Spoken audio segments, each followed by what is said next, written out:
From there, I moved back home for like a month and I was like, oh my God, I am right back to an abusive living situation. I can't do this. I think we're back. So, hi, welcome. My name is Narina Campos. I am a daughter of immigrants. My dad immigrated to the United States in the 1980s and brought our family over when we were all born and living and existing in Mexico, where we immigrated to Salinas, California. Salinas, California is famously known as the salad bowl of the world. It's where John Steinbeck wrote a lot of his pieces. Cannery Row, Sweet Thursday, Of Mice and Men, all of those books. Amazing work done right in our backyard. Through the education system in Salinas, California, a lot of my classmates' parents are ag workers. My parents included are ag workers and were caregivers as well. Growing up, grew up very heavily interested in reading and in education. The way up for like social mobility was something that was introduced to me when I was in high school. And this was because I met a woman named Jordana Henry. She's won Teacher of the Year and has many accolades in her profession because she is an incredible woman. Jordana Henry, Rancho San Juan High School. I'm a college coach, but we don't really acknowledge that in the same way we do athletics. But I hope that we start to, because I've had a lot of success, and you guys had the success in your folders right there. And that particular cohort that you're looking at had 28 million. And I've been watching the board meetings all the way since the baby doll incident, and we've had no type of resolutions passed or recognition. He opened the gates for higher education for me. Didn't get into the schools that I wanted to my senior year of high school. I ended up going to junior college, and that was very shameful for me at the time, I remember, because a lot of people were going to UCs and they were doing all of these things, and I felt like I was super, super behind.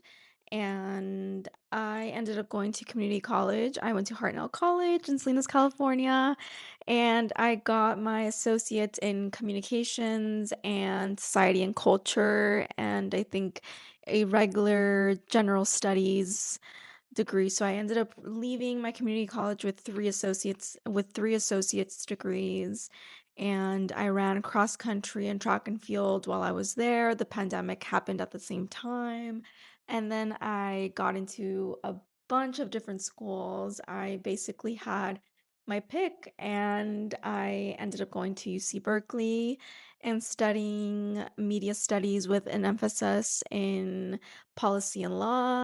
From there, I moved back home for like a month and I was like, oh my God, I am right back to an abusive living situation. I can't do this.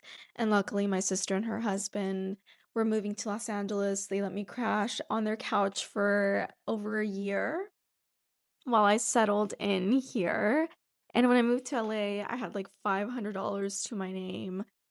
I honestly was eating McDonald's like $3 meals at the time in 2022, like probably three days a week at the time, and it was just the most horrendous thing because I had also just started working full time and I didn't really have a place to live, and it was just so hard, and it didn't have to be that hard, but it was that hard because I couldn't go back home. I have a mother that was an abusive person to myself, and I could not fathom living there and living under that uncomfortable roof. So luckily I had the support to get out of the situation, get back on my feet, and just be where I'm at. Decided sometime in 2023, so it was a year after I had finished college, that I was like, yeah, like I should do my master's. Like I should definitely do my master's. Like, it'll really push me by the time that I get into my master's program to be fully moved out and just already working, living on my own, doing all these things. So I eventually was able to do all of those things, got into my master's program, started my master's program, and I've been living with roommates for the last couple of years. And I'm almost done with my master's program at this point. I'm doing a master's in marketing and analytics.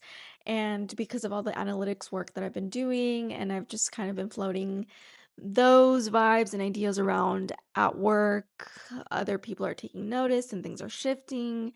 And so right now I'm in a growth stage in my life and I'm using movement to sort of help cope with all of the demanding pressures that I have happening and that I've had happening. And it's always just been something that I have used to keep me propelling forward in a sustainable fashion. I suffer from anxiety and depression, as a lot of first gen in the United States, first gen, especially because we have generational trauma. Aside from generational trauma from our own intergenerational issues, we're also dealing with environmental issues, transmigration issues because we're immigrants, and it's just like it's a lot. It's a lot. It's a lot. It's a lot. It's a lot. And they don't want you to know it's a lot because they don't want you to know how far you've gotten. But I know how far I've gotten because I was literally sleeping on a couch 3 years ago. Now I'm not there anymore. And it's amazing. And it's great that I've been able to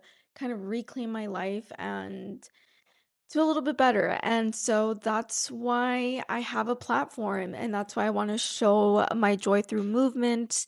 And in addition to that, I'm also now bringing my TikTok content to Instagram. The exploitation we see in the music industry today and Latino communities have always been at the center of it. Degree in media studies with an emphasis in policy and law from UC Berkeley. Today we'll be discussing when culture becomes coping and coping becomes profit. So this is just really a document, a living mediated system of what my life is through movement, through video journaling, through video essays, through honoring grief, honoring those wounds that come with intergenerational transmigration issues, and just really fully reveling in all of it and just continuing to create. And that's just kind of what I hope to continue doing. So I've really appreciated the space that my friends, you guys know who you are. You've been here since Ready or Not was a Finsta account in 2019. And I really, really appreciate that. I am fully trying to heal from all sorts of wounds. And for me, healing through wounds looks like creating content through my movement and creating content through things that really matter to me. And yeah, I'm really excited to move my videos over, continuing to create. I'm really excited for this year. If you can't, I'm so excited. That's it. I pretty much used up all my lunchtime to yap, but this has been worth it. And the other half of my lunch I will be using to edit and post. Well, thanks. Love you and talk soon.